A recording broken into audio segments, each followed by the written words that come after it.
There's something uniquely unsettling about a person who lives two completely separate lives, one that looks normal on the surface, and another one that no one sees coming until it's too late. Tsutomu Miyazaki was one of those people.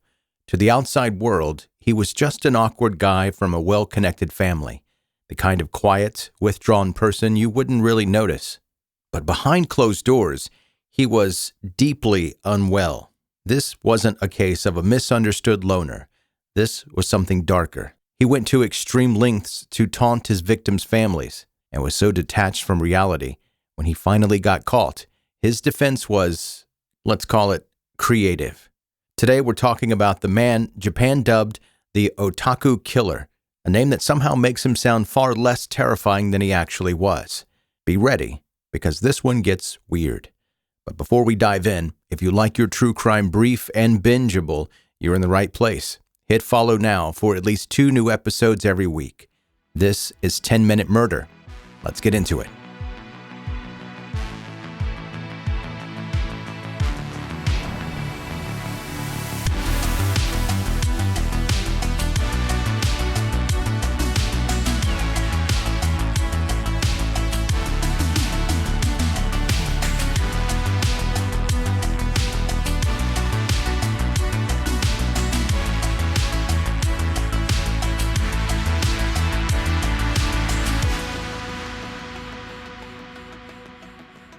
Tsutomu Miyazaki came into the world already marked as different. Born in Tokyo in the 1960s, he had a rare birth defect that fused the bones in his wrists together, preventing him from bending them upward. In most cases, a condition like this might not be life-altering, but in mid-century Japan, where disabilities were often hidden away in institutions, it set him apart in ways that went beyond the physical. Miyazaki's family had money and influence. Generations of his relatives had served on the town council, and his parents owned the local newspaper, giving them significant sway in the community. That influence likely kept him out of an institution and in the family home. That didn't mean he was particularly seen in that home. His parents were busy, wrapped up in business, politics, and social obligations. So Tsutomu spent most of his childhood either alone or under the care of his aging grandfather. He didn't seem to mind. Being at home was infinitely better than school, where his wrist condition made him an easy target. He couldn't play the same games, couldn't keep up in class, and kids, then, now, always, are merciless to anyone who stands out. By the time he graduated high school, he had cemented himself as an underachiever, ranking 40th out of 56 students. His dream of becoming an English teacher never materialized. He couldn't get into his preferred university. Instead, he pivoted to photography, a skill that could have been useful in his family's newspaper business. But Tsutomu wanted no part of that legacy. His family expected him to follow tradition. He wanted to be left alone. His family had other plans for him.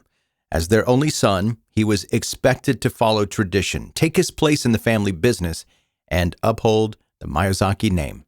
The only person who ever seemed to consider what he wanted was his grandfather. That, unfortunately, wouldn't last. In 1988, his grandfather passed away, and whatever sense of stability Tsutomu had unraveled. He withdrew even further, sinking into isolation and depression. In what can only be described as a desperate and deeply disturbed act of grief, he consumed part of his grandfather's ashes. Whether this was some misguided attempt to stay connected or a sign of something far more concerning, it marked a turning point. Shortly after, his behavior became more erratic. His younger sister caught him watching her through a crack in the door while she was showering. When she confronted him, he lashed out, attacking her. Their mother, already frustrated by his reclusive lifestyle, blamed his obsession with anime and demanded that he get a job. Instead of responding like any rational adult, he turned violent once again, attacking her too. Then, the disappearances began. For a town like Ishtukaichi, this was extremely unusual. Even today, it's common for Japanese children to run errands alone at a young age. In the 1980s, in a place where neighbors knew and trusted one another, the idea that a child could simply vanish wasn't something parents worried about. That was about to change. The first to go was 4-year-old Mary Kono. She had been playing at a friend's house when she accepted a ride from a man she didn't know was a predator. That man was Tsutomu. He drove her out of town, parking his car in a secluded area. What happened next was horrific. Mary was murdered, and her body was left in a wooded area near his home. For weeks, when decomposition made her remains easier to move, Tsutomu dismembered her, keeping her hands and feet as twisted souvenirs. The rest of her body was burned in his furnace. Then he sent her parents a package. Inside was a box containing some of her teeth, photos of her clothing, and a note that read, "Mary, bones, cremated, investigate, prove." Was this his version of a confession, a taunt, or was he daring the police to stop him before he did something worse? A month later, he struck again. 7-year-old Masami Yoshizawa was walking along a rural road when a car pulled up beside her. The man behind the wheel offered her a ride. She accepted. Like Mary, she was taken to the same secluded location. Like Mary, she never made it home. Her remains were left under the bridge. But Tsutomu kept her clothes, another trophy, another sign that he wasn't planning on stopping. 2 months after Masami Yoshizawa's disappearance, Tsutomu Miyazaki struck again. This time he didn't bother with tricks or false kindness. 4-year-old Erika Namba was walking home from a friend's house when Miyazaki pulled up beside her. He didn't offer her a ride. He didn't try to lure her in with a story. He grabbed her off the street and forced her into his car. He drove to an empty parking lot, a place he knew would be deserted, and ordered her to undress. There was no hesitation, no slow build-up, just the full weight of his depravity on display. He murdered her. He tied her hands and feet behind her back, covered her body with a bedsheet, and abandoned her in another parking lot. 3 days later, someone found Erika's remains. Her parents were already living through a nightmare, but it wasn't over. Days after she was discovered, they received a note in the mail, words cut from magazines and arranged into a chilling message. Erika, cold, cough, throat, rest, death. It was meant to taunt them, to twist the knife into their already unbearable grief. It was also a warning. Tsutomu wasn't finished. 6 months passed before he took another child. 5-year-old Ayako Nomoto was outside when he approached her and asked if he could take her picture. She agreed, unaware that she had just made a decision that would cost her her life. She followed him to his car, and he killed her soon after. Unlike his previous victims, he didn't leave her remains in the open. He placed her body in the trunk and drove home. There, over the next 2 days, he continued his ritual of taking photographs and videos. Eventually, decomposition set in, and he knew he couldn't keep her there any longer. At first, he discarded her remains in separate locations around town, scattering evidence like it was garbage. But then something changed. He decided he didn't want anyone to find what was left after all. He gathered her remains and placed them in his wardrobe, right beside Mary Kono's hands and feet. His collection was growing. Tsutomu had already shown no remorse for what he had done, but in the weeks that followed, he took things even further. He later admitted to drinking blood from Ayako's severed hands and even eating pieces of her remains. In his mind, this wasn't just about control or power, it was about ownership. He would often take the body parts he had kept and lay them out beside him all night. Then, a year after murdering Ayako, Miyazaki went hunting again. He spotted 2 young girls playing in a park and managed to convince one of them to follow him. He had done this before, separate a child from their friends, lead them somewhere isolated, and make sure they never came back. But this time, there was a variable he hadn't accounted for. The girl's father had been watching from a distance. When the man saw his daughter with a stranger, something in him knew. He moved fast, running toward them, and caught Miyazaki in the act. Before Miyazaki had the chance to react, the father attacked him, beating him to the ground. Miyazaki scrambled and ran, slipping from his grasp for the moment. But the father wasn't done. He called the police.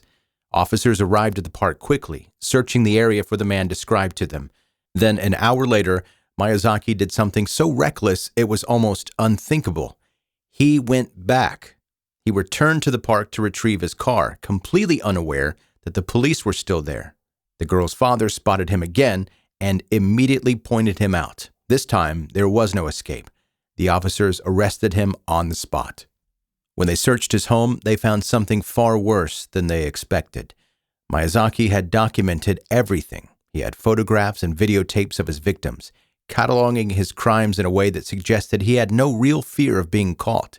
But even more disturbing, they found the remains, the hands and feet of Mary, along with other pieces of his victims, hidden inside his wardrobe.